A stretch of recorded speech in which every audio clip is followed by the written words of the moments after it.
Hey everyone, I'm working to hit 1,000 subscribers and I need your help to get there. If you enjoy this content, please hit that subscribe button right now. Somebody at ESPN clearly did not watch enough Commanders football last season because their brand new offseason grades just dropped and Washington walked away with a C+. A C+.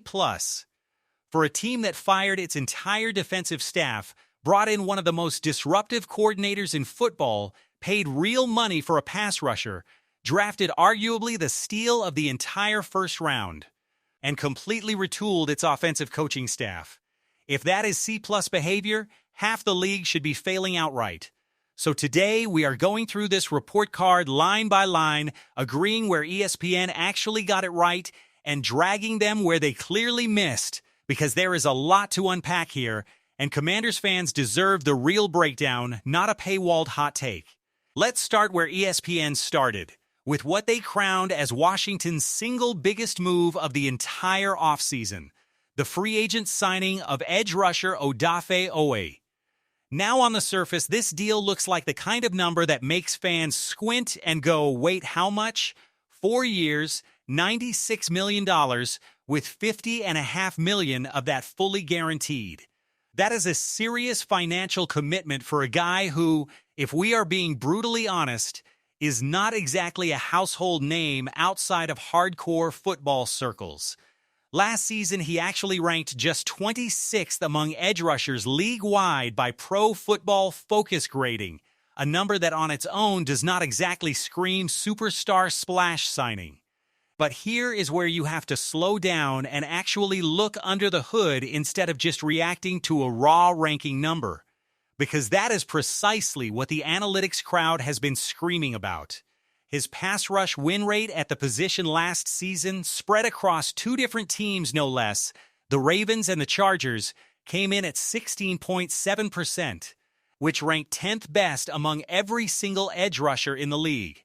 10th, splitting time between 2 different schemes, 2 different quarterbacks trying to counter him with different protections, and he still finished top 10 in the metric that arguably matters most for a pass rusher, actually winning his individual rep and getting after the quarterback. 27 years old, coming off his best stretch of football at exactly the right time to cash in, and now walking into a defense that is being completely rebuilt around aggression and pressure. This is not a reach. This is a team paying for a proven, undervalued talent right as he is entering his prime. And speaking of that defensive rebuild, this is where things get really interesting, because the true engine behind all of it is not even a player. It is the new defensive coordinator, Durante Jones. Last year, Washington's defense was, and there is no polite way to phrase this, an outright disaster. Legitimately in the conversation for worst unit in the entire NFL. Old, slow, predictable, and consistently gashed on the ground. So the front office went out and hired a coach who runs the Brian Flores coaching tree style of chaos, the exact same defensive philosophy that has quietly been one of the most effective schemes in all of football over the past several seasons up in Minnesota. We are talking constant disguised looks, cover zero blitzes coming from angles offenses do not expect, hot quarters concepts designed to confuse protection schemes before the ball is even snapped. This is not a conservative bend don't break unit anymore. This is a defense built to attack, to speed up the quarterback's internal clock, to force mistakes rather than just react to whatever the offense throws at it. If there is one hire this offseason that has the power to completely flip the identity of this franchise, it is this one, and it barely got a mention in the ESPN piece at all. Then you have the guy who is going to be the actual face of that new attacking scheme, safety Jayden Sonny Styles, whose entire draft slide is honestly a gift that Commanders fans should be sending thank you cards for. This kid was firmly in the conversation to go in the top 5 picks of the draft before sliding all the way down to Washington at number 7. And from a pure talent standpoint, that slide makes very little sense. He is a legitimate blue-chip athlete, The kind of safety who profiles as a true green dot quarterback of the defense type player right out of the gate. What separates him from a lot of the safety to linebacker hybrid conversions we have seen fail around the league is that he actually has the size to match his athleticism. So he is not just a track star wearing a linebacker jersey hoping his speed covers up his lack of mass. This is the guy Durante Jones is going to build the entire back end of this defense around, and if the tape from his college career is any indication, Washington may have landed one of the true steals of the entire draft class, first-round talent falling into their laps at pick 7. Rounding out the additions that even the notoriously stingy ESPN grading system approved of, safety Nick Cross came over on a 2-year deal, and this signing makes a ton of sense once you understand exactly what kind of defense he is walking into. This new Flores-style system thrives on versatile chess pieces, guys who can rotate post-snap, disguise coverages, and still hold up physically against the run. Cross fits that mold about as cleanly as you could ask for. He is not the most polished cover safety in the world. There is a reason a talented roster like Indianapolis let him walk, but he is a legitimate thumper against the run. Exactly the kind of downhill physical presence a defense that allowed over 5 yards per carry on designed runs last season desperately needed. Bring in a guy who erases some of the running lanes and forces opposing offenses into obvious passing situations, and suddenly your speed and disguise on the back end has a lot more margin for error. And then there is the value tier of this offseason. The moves that will not make many headlines but could end up mattering just as much as the splashy OA contract. Linebacker Leo Chenal came over on a genuinely team-friendly deal, 3 years at just over $8 million per season for a player who has quietly graded out as one of the league's best run-defending linebackers over the past couple of seasons. He never fully got the complete every-down role in Kansas City, but the flashes he showed in coverage this past season suggest a player who is only scratching the surface of what he can do with expanded responsibility. Pair him next to Sonny Styles, and suddenly this front seven has a genuine identity forming. On the pass rush side, K'Lavon Chaisson joined on a modest 1 year, $11 million contract, and this one might be the sneaky best value signing of the entire offseason. Chaisson was legitimately productive down the stretch as basically the lone pass rushing threat for a Patriots defense that leaned on him heavily, and now he walks into Washington without the pressure of being the number 1 guy on the depth chart. Rotate him properly, keep him fresh, and he becomes exactly the kind of complementary pass rusher who racks up sacks precisely because he is not the only name on the scouting report anymore. Now let's get into where ESPN actually took some real shots at this front office, starting with the move the report specifically called out as the most disliked decision of the offseason, the firing of offensive coordinator Kliff Kingsbury. And look, there is a legitimate argument buried in this criticism that Commanders fans should not just dismiss out of frustration. The article itself points out that Washington's offense, even during the stretch last season when Jayden Daniels was sidelined and Marcus Mariota was under center, actually performed at a middle-of-the-pack level in offensive efficiency, and by some measures was even more efficient without their franchise quarterback than with him. That is a wild sentence to write about a backup quarterback-led offense, and it does say something legitimately positive about the coaching and scheme design Kingsbury was putting together behind the scenes. The report even goes as far as suggesting that if anyone in the building deserved to be squarely on the hot seat after last season, it should have been the head coach, not the coordinator who kept things afloat during a chaotic, injury-riddled year. But here is the other side of that coin that the ESPN grade seems to gloss right over. Offensive efficiency during a backup quarterback stretch is not the same conversation as building the correct long-term system around your franchise quarterback's actual skill set.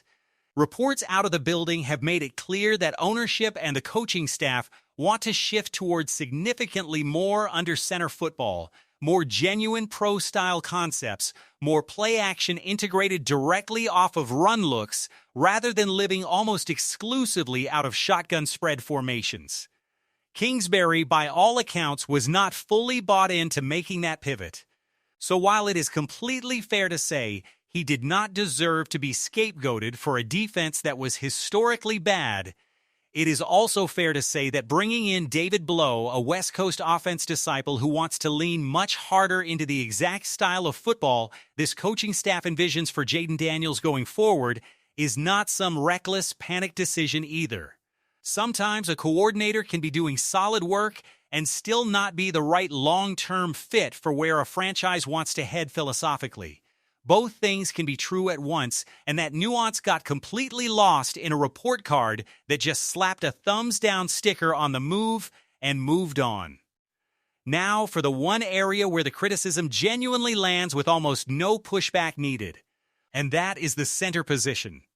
Washington released longtime starter Tyler Biadasz and has apparently decided the answer at arguably the most cerebral, communication-heavy position on the entire offensive line is Nick Allegretti, a player who has never once started an NFL game at center in his career and, worth remembering, could not even lock down a starting guard job during his time in Washington.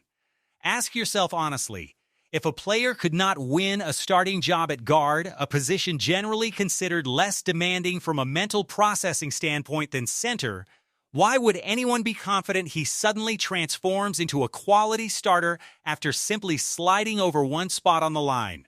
This concern becomes even more glaring once you remember exactly what kind of blocking scheme this new coaching staff wants to install. A zone-based rushing attack leans enormously on the center's ability to work in tandem with guards, identify fronts pre-snap, and consistently reach the second level of the defense to seal off linebackers. That is an incredibly demanding assignment to hand to a player without a single career start at the position, and it increasingly looks like this decision stemmed from a botched pursuit of a bigger name at the position rather than a genuine belief in Allegretti as the long-term answer. Once that top target's price tag spiked into the high $20 million range annually on the open market, Washington seemingly did not have a real backup plan ready to go and settled for hoping a career backup suddenly discovers a new level to his game. That is not a great process, regardless of how the actual results eventually shake out on the field. So where does all of this actually leave the overall grade? ESPN landed on a C+ for the whole offseason, and if you step back and squint, sure, there is no singular blockbuster star-studded splash move that jumps off the page and screams championship swing for the fences. No blockbuster trade for an established superstar, no record-breaking free agent contract for a household name. But grading an offseason purely on star power completely misses what this front office was actually trying to accomplish. This was a calculated scheme-first rebuild. Bring in two new coordinators who represent modern, aggressive philosophies on both sides of the ball. Get younger and significantly faster at the position groups that got embarrassed on tape last season. Find value contracts for productive players who fit very specific defensive roles rather than overpaying for name recognition. And do all of that while still walking away from the draft with what might be one of the single best value picks in the entire first round in Sonny Styles, falling all the way to number 7. When you frame it through that lens, a C+ feels less like an honest evaluation and more like a lazy overreaction to the absence of splashy headlines. There is still time on the clock, too. Washington has been connected to available veteran wide receivers, and if this front office manages to land a legitimate complementary target opposite Terry McLaurin before the season kicks off, or finally solves that center question with a genuine veteran addition, this offseason has real room to climb significantly higher than a C+ by the time training camp wraps up. And let's not gloss over the receiver room either, because that is quietly the biggest swing factor left on the board heading into camp. Right now, this passing attack still runs almost entirely through Terry McLaurin, a fantastic number 1 option, but every defensive coordinator in the league knows exactly where the ball is going in crunch time when he is the lone legitimate threat out there. There has been real chatter connecting Washington to available veteran names on the market.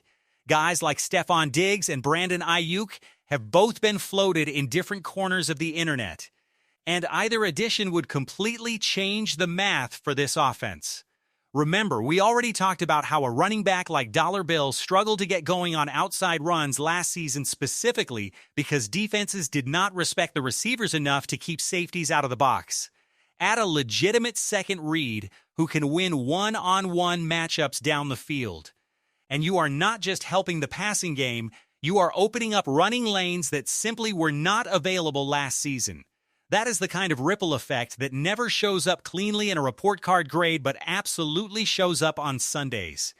It is also worth zooming out and remembering the sheer scale of roster turnover this front office pulled off in a single offseason.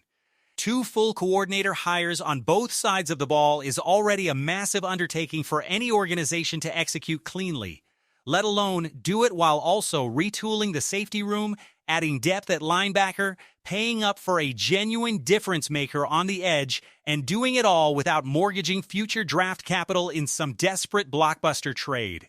Compare that to franchises around the league that handed out overpays for aging veterans just to generate off-season buzz, only to watch those same players decline immediately once the season actually kicks off. Washington instead built for scheme fit and sustainable value, the kind of approach that tends to age a lot better over a full 16 or 17-week grind than flashy names splashed across headlines in March. History has shown time and time again that off-season grades handed out in a vacuum before a single snap has been played mean almost nothing once the games actually start counting. Plenty of teams that got glowing marks from national outlets in the spring have gone on to disappoint, while plenty of quietly graded, unspectacular rosters have surprised everybody by December. Grades are a fun conversation starter, nothing more, and the only report card that will actually matter gets written week by week starting in September. So here is the real question for you. Forget ESPN's grade entirely for a second. If you were handing out the report card yourself, what would you give the Washington Commanders for this offseason? Are you buying the aggressive defensive rebuild under Durante Jones, or are you worried this unit still has too many holes heading into year 1 of a brand new system? Does the center situation genuinely scare you as much as it should, or do you trust this staff to find a fix before the games actually start counting? Drop your letter grade down in the comments below, A, B, C, D, or F, and tell us exactly why, because we want to see what this fan base actually believes heading into camp. And if this breakdown gave you a little more clarity, or maybe just a little more ammunition the next time someone tries to tell you this offseason was mediocre, do us a solid. Hit that like button, drop your grade and your reasoning in the comments, and if you have not already subscribed, go ahead and do that right now so you never miss a breakdown like this one. We are just getting started here at Commanders Focus, and we would love to have you along for every single step of this season. Thanks for watching, and we will catch you in the next one. Hey everyone, I'm working to hit 1,000 subscribers, and I need your help to get there. If you enjoy this content, please hit that subscribe button right now.